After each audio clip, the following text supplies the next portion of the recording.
ಕಾಲ ತುಂಬಾನೇ ಕೆಟ್ಟು ಹೋಗಿದೆ. ಹೆಣ್ಣು ಮಕ್ಕಳಿಗೆ ಸುರಕ್ಷತೆಯೇ ಇಲ್ಲವಾಗಿದೆ ಅನ್ನೋದಕ್ಕೆ ನಮ್ಮ ಸುತ್ತಮುತ್ತಲಿನಲ್ಲಿ ನಡೆಯುವ ಘಟನೆಗಳೇ ಸಾಕ್ಷಿ ಆಗಿದೆ. ಸಾಮಾನ್ಯವಾಗಿ ಬಸ್ಸಿನಲ್ಲಿ, ರೈಲು ಅಥವಾ ನಡೆದುಕೊಂಡು ಹೋಗುವಾಗ ಸುತ್ತಮುತ್ತಲಿನಲ್ಲಿರುವಂತಹ ಕೆಟ್ಟ ಮನಸ್ಥಿತಿನ ಕೆಲವೊಂದಿಷ್ಟು ವ್ಯಕ್ತಿಗಳು ಇರುತ್ತವಲ್ಲ, ಅಂದರೆ ಕೆಟ್ಟ ಮನಸ್ಸಿನ ವ್ಯಕ್ತಿಗಳು ಅನುಚಿತವಾಗಿ ವರ್ತಿಸುವ ಮೂಲಕ ಮಹಿಳೆಯರಿಗೆ ಅಹಿತಕರ ಅನುಭವ ಆಗುತ್ತೆ. ಆದರೆ ಇದೀಗ ಶ್ರಾವಿಕಾ ಜೈನ್ ಬೆಂಗಳೂರಿನಲ್ಲಿ ರಾತ್ರಿ 11 ಗಂಟೆಗೆ ಕ್ಯಾಬಲ್ಲಿ ಪ್ರಯಾಣಿಸುತ್ತಿದ್ದ ವೇಳೆ ತಮಗಾಗಿರುವಂಥ ಅನುಭವವನ್ನು ಹಂಚಿಕೊಂಡಿದ್ದಾರೆ.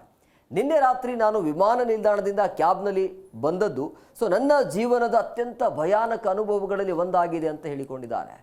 ಪ್ರಯಾಣ ಆರಂಭವಾದ ಕೂಡಲೇ ಚಾಲಕ ನನ್ನ ಕೆಟ್ಟ ದೃಷ್ಟಿಯಿಂದ ನೋಡಲು ಆರಂಭ ಮಾಡ್ತಾನೆ. ಯೂಟ್ಯೂಬಲ್ಲಿ ಜೋರಾಗಿ ಸಂಗೀತವನ್ನು ಹಾಕಿ ಜೋರಾಗಿ ಹಾಡ್ತಾ ತನ್ನ ತೊಡೆಗಳನ್ನು ತಟ್ಟಲು ಪ್ರಾರಂಭ ಮಾಡ್ತಾನೆ. ಈ ವೇಳೆಯಲ್ಲಿ ಪರಿಸ್ಥಿತಿ ಭಯಾನಕ ಆಯಿತು ಅಂತ ಹೇಳಿಕೊಂಡಿದ್ದಾರೆ. ಆ ತಕ್ಷಣವೇ ನಾನು ಹಾಡಿನ ಧ್ವನಿ ಕಡಿಮೆ ಮಾಡಲು ಪದೇ ಪದೇ ಹೇಳಿದರೂ ಕೂಡ ಆತ, ಅಂದರೆ ಈ ಚಾಲಕ, ಕೆಟ್ಟ ನೋಟದಿಂದ ನನ್ನ ಪ್ರತಿಕ್ರಿಯೆ ಮಾಡ್ತಾನೆ ಅಥವಾ ಬೇರೆ ರೀತಿ ಆತ ನೋಡ್ತಾನೆ ಅಂಥೇಳಿ ತಮಗಾಗಿರುವಂಥ ಅನುಭವವನ್ನು ಇಲ್ಲಿ ಆಕೆ ಹೇಳಿಕೊಂಡಿದ್ದಾಳೆ.